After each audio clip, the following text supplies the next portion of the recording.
Hey, what's going on? For those who have been following me, you already know what's up. For those who are new to the channel, welcome. Definitely subscribe, like. My name is Zach. I'm a part of a program called Tulsa Remote. The city of Tulsa basically paid me a grant of $10,000 to move to the city for a year. So I've been documenting that journey, documenting that process, so people who are also considering and maybe relate to my perspective a little bit more as a black man moving from Atlanta can hear it from me. Maybe that'll be helpful. I remember when I was looking and trying to do some research on the program, it was a little bit hard to find content like this. So for that reason, here I am, right? A little bit of background into myself. I work in software sales.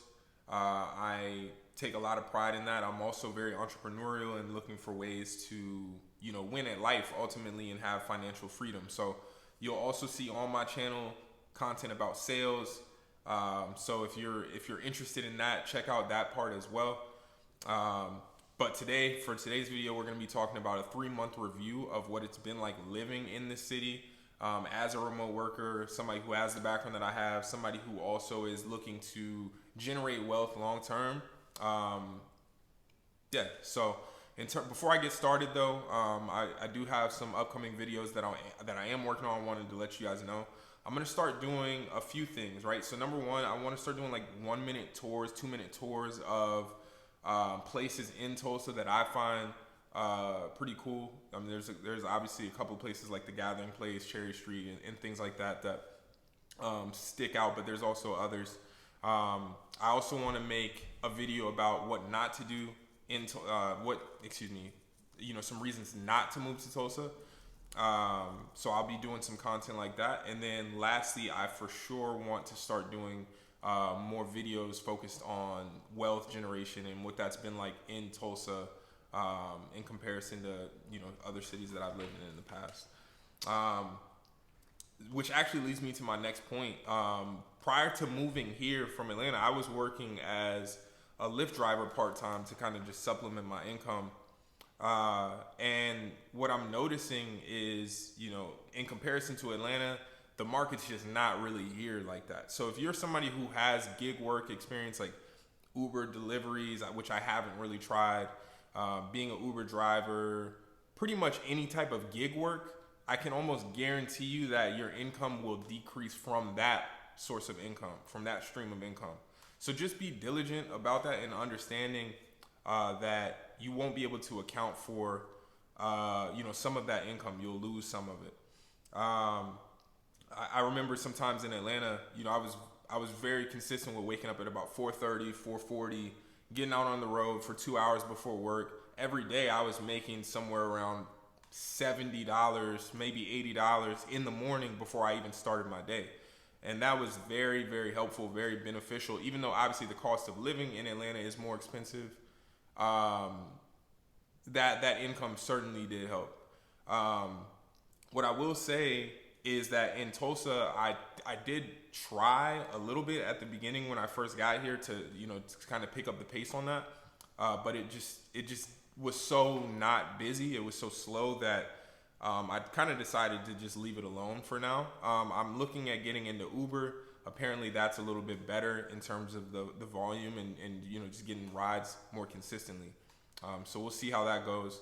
And so, yeah, I guess to summarize everything with that, just be aware of that. If you're moving down here and you're hoping for that supplemental income and you're focused on like building wealth, kind of like I am, and you want to make sure that you have a solid side hustle to supplement your income, there's a chance that it won't be as popping as if you're moving from a major city like Atlanta, maybe Austin, Texas, maybe Houston, Dallas, California, you name it.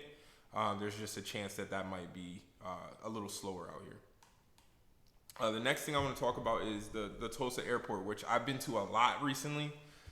Just been in and out of the airport, going to different places, and that's going to continue for a little bit, but hopefully it'll calm down at the start of 23, which is something I'm really looking forward to, is just spending more time out here, getting more involved in the different programs that they have through the Tulsa remote group chats, which I've done a little bit of through like a kickball league, and just kind of going to different events So I mean that has been helpful, but in terms of the travel out here, it's a totally different experience than coming from a major hub like Atlanta.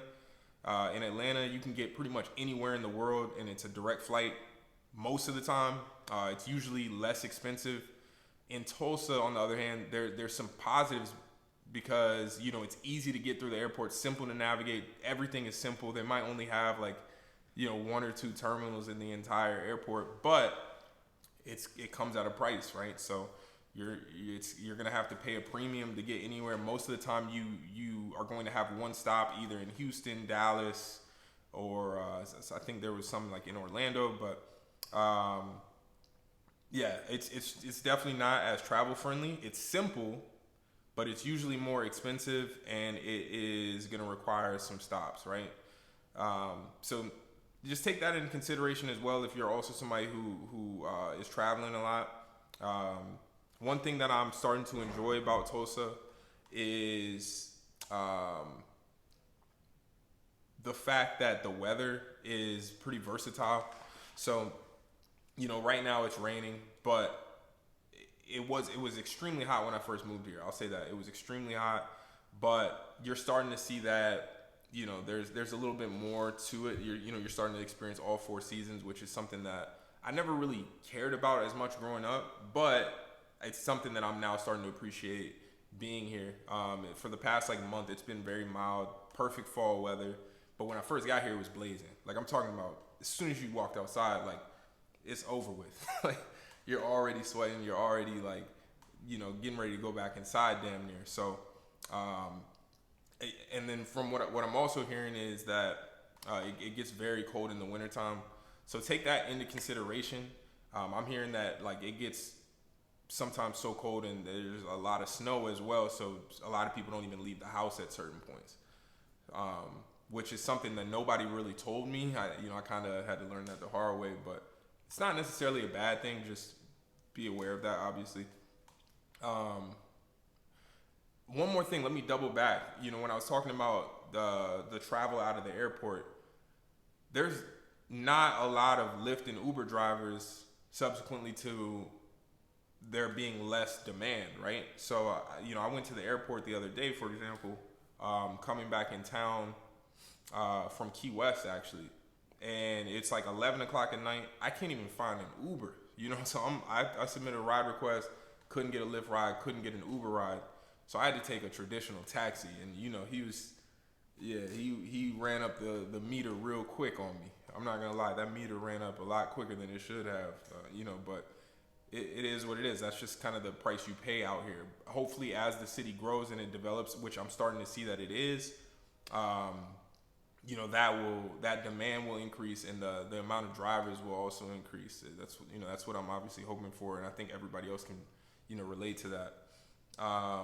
And to keep this video under 10 minutes, the last thing I want to talk about is just the remote work environment out here. I've enjoyed it more now that I've kind of expanded my horizons about where I'm going to work at.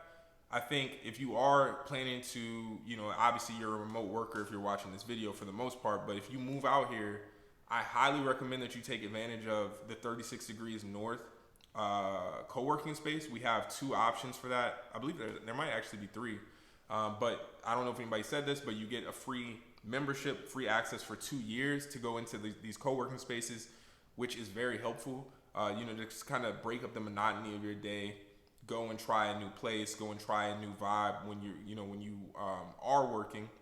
And, they're pretty nice co-working spaces. They're not perfect. Nothing's perfect, but definitely something to take into consideration. And then there's so many coffee shops in the city, especially downtown.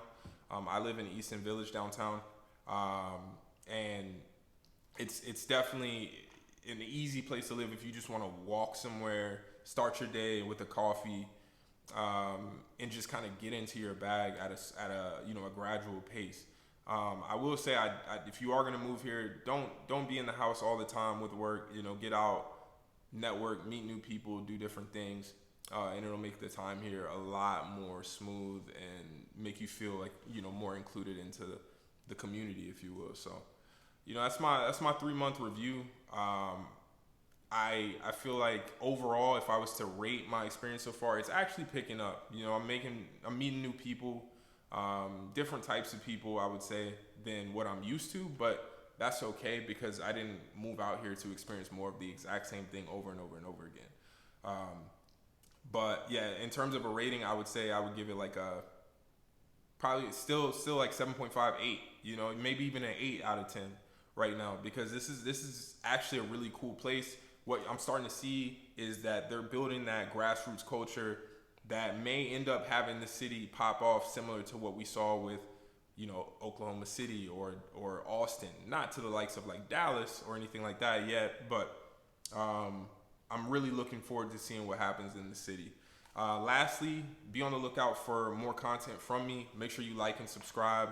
Definitely want to start talking more about, you know, some of my plans as it pertains to real estate, side hustles, different wealth generating tips and stocks and things of that nature. So yeah, thanks.